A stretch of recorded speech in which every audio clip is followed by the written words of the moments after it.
We've needed those places over the last several days. Maybe, well, I guess we still will for the rest of this week. Probably so. I think we're by the weekend we can maybe take a more collective sigh of relief. We'll talk about that cool down headed our way tonight. Right now, the clouds are obscuring the view currently of tonight's full moon, which I know, depending on your profession, may not necessarily be the best of news.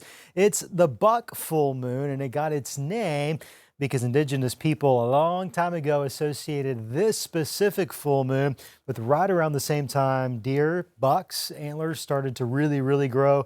So that's where it got its nickname. Technically, it's full at 9:36 tomorrow morning, but here locally, if you wait till 9:36 tomorrow morning, you're just going to see sunshine if there's not some clouds obscuring you then, too. If you give it a few more minutes, I think we'll see a couple of those clouds break. If you watch closely, you'll find a break or two. Tomorrow, I think we'll have some more clouds with us on and off. Maybe not so much by the afternoon, but with those breaks in the clouds, we'll start to see some storm fuel added. It's going to be a little bit more unstable in the atmosphere, and that's going to help to prompt a few more additional isolated to scattered thunderstorms in the forecast tomorrow. It's a 40% chance, which is better than 20 that we would often see this time of the year, but perhaps that's no guarantee everybody sees rain.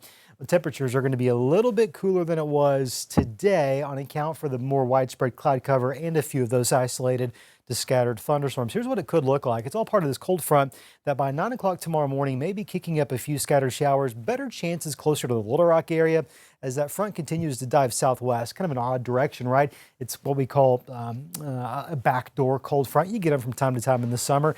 1 o'clock in the afternoon, 2 o'clock. Okay, we're starting to see a few of these fellas bubble up. Now, if you're looking, okay, that one's going to miss me or that one's going to hit me.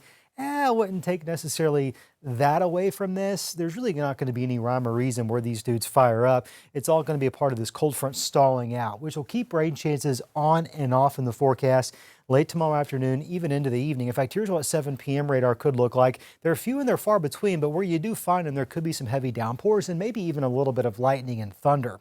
Organized severe weather? No, not likely. Maybe a strong thunderstorm or two briefly pulsing up. I can't entirely rule it out. May very well see a second round of rain late Thursday night into Friday morning, all part of that same system.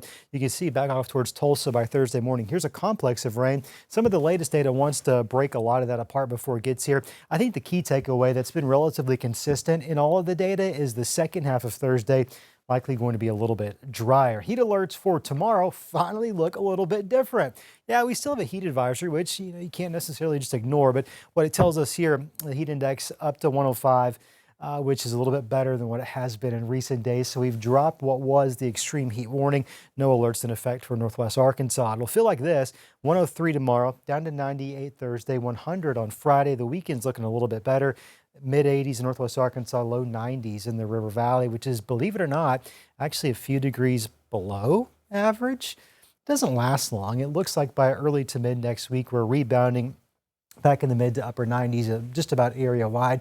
And then you start to see those daily chances of pop-up showers and thunderstorms. They're few, they're far between. So the key takeaway when it comes to rain chances, best bet is going to be tomorrow and again on Thursday morning. If you've noticed, and I really noticed it today actually, driving to work, the grass in the median of the roadway, it's starting to look a little crunchy. A little brownish. It's a little brownish. And so it tells us we need some good rain. I think I mentioned to you last night, I was getting some reports of a few fires. And so when I started to see that grass today, I thought, okay, I could certainly see why. It's been a while since we've had so good soaking rain. Is this going to be it tomorrow or Thursday? No, but maybe it helps for the few folks that are lucky enough to see the rain. Still no burn bans. It's kind of interesting. At this rate, it may not be too much longer. Well, it could be, No one wants them, no one enjoys them, right. but it may become necessary. All right, Scott, thanks.